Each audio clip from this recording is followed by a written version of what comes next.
Sebagian orang mungkin belum tahu kisah seorang sukarelawan asal Italia, yang memilih menjadi mualaf setelah diculik oleh kelompok bersenjata. Kisah mualaf bernama Silvia C. Romano ini bahkan membuat warga Italia heboh, bukan hanya penculikannya saja, tetapi terkait dirinya yang masuk Islam setelah dibebaskan penculik.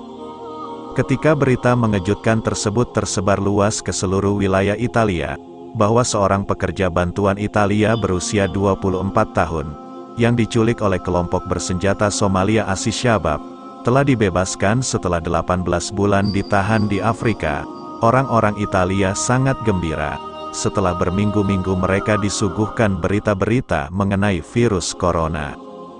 Tetapi yang membuat heboh, sejak saat ia turun dari pesawat pemerintah Italia dengan mengenakan hijab berwarna hijau, dan menggunakan pakaian muslimah yang tertutup dari kepala hingga kaki. Bahkan ucapan selamat datang ketika itu menjadi sangat dingin, dan bahkan ada nada-nada permusuhan.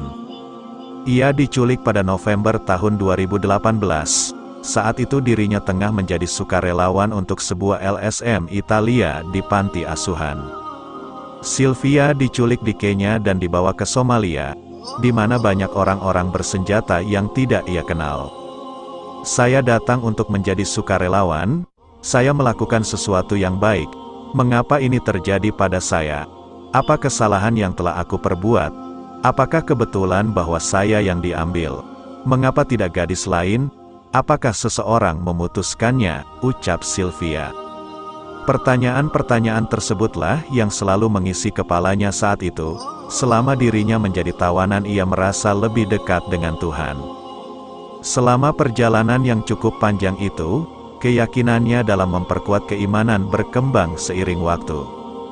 Ia mempelajari Al-Quran selama diculik oleh kelompok bersenjata, bahkan ia juga mempelajari poin-poin umum antara Al-Quran dan Alkitab. Hingga akhirnya Silvia mengungkapkan jika Al-Quran merupakan teks suci, dengan prinsip-prinsip yang jelas yang dapat membimbing dirinya kepada Tuhan. Masuk Islamnya Silvia Romano yang kini merubah namanya menjadi Aisyah, bersamaan dengan rumor bahwa Italia telah membayar uang tebusan untuk pembebasannya. Dia bahkan sempat menghadapi ancaman dalam sebuah episode baru, yang memfokuskan perhatian pada komentar anti-migran dan anti-Islam, yang dilepaskan di Italia selama 15 bulan ketika Matteo Salvini, pemimpin Partai Liga menjabat sebagai menteri dalam negeri negara itu, sampai dia digulingkan musim gugur yang lalu. Sejak saat itu, polisi telah berpatroli di Jalan Milan di mana Aisyah tinggal, dan seorang jaksa penuntut Milan telah membuka penyelidikan atas serangan pesan mengancam yang ditujukan kepadanya di media sosial. Mereka mengklaim bahwa seolah-olah dia telah dibebaskan oleh penculiknya, hanya untuk disandera di rumahnya. Aisyah yang belum berbicara di hadapan publik sejak kedatangannya, mengatakan di halaman Facebooknya, "Saya memintamu untuk tidak marah membelaku, yang terburuk telah berlalu bagi saya," tulisnya dalam sebuah post yang hanya dapat dilihat oleh teman-temannya. "Saya selalu mengikuti kata hati saya dan itu tidak akan pernah mengkhianati saya," sambungnya.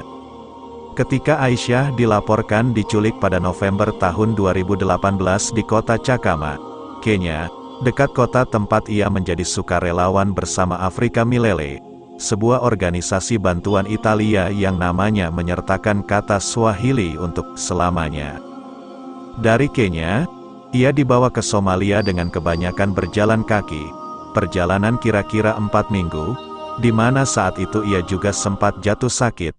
Menurut laporan beberapa media, di Somalia dia dipindahkan 6 kali. Dia membantah desas-desus, bahwa dia dipaksa untuk menikahi salah satu penculiknya hingga dia hamil. Aisyah menegaskan bahwa dirinya memeluk Islam atas keinginan sendiri, pilihannya sendiri. Kasus ini telah menimbulkan kritik bahwa beberapa organisasi non-pemerintah Italia, mereka tidak siap untuk menangani ancaman yang dihadapi pekerja di beberapa negara. Sementara pemerintah Italia belum mengonfirmasi laporan uang tebusan dalam kasus Aisyah. Bahkan Menteri Luar Negeri Luigi Di Maio mengatakan bahwa ia tidak mengetahui bahwa uang tebusan telah dibayarkan untuk pembebasannya. Masuk Islamnya Aisyah juga dihubung-hubungkan oleh beberapa pihak dengan serial televisi Homeland, di mana sersan Nicholas Brody, seorang marinir AS yang ditawan oleh Al-Qaeda, masuk Islam dan kembali ke Amerika Serikat sebagai agen musuh. Perdebatan tentang hal ini juga mencapai parlemen Italia. Media-media Italia meluncurkan kampanye kebencian terhadap pilihan Aisyah. Inilah kisah perjalanan hijrah sukarelawan Italia, yang memilih menjadi mualaf setelah beberapa bulan ditawan oleh kelompok bersenjata. Bahkan ia sempat mendapatkan teror dari pemerintah dan warga Italia tentang keislamannya. Bila video ini bermanfaat bagi Anda, tolong share video ini ke teman-teman Anda agar mereka juga mendapatkan manfaat.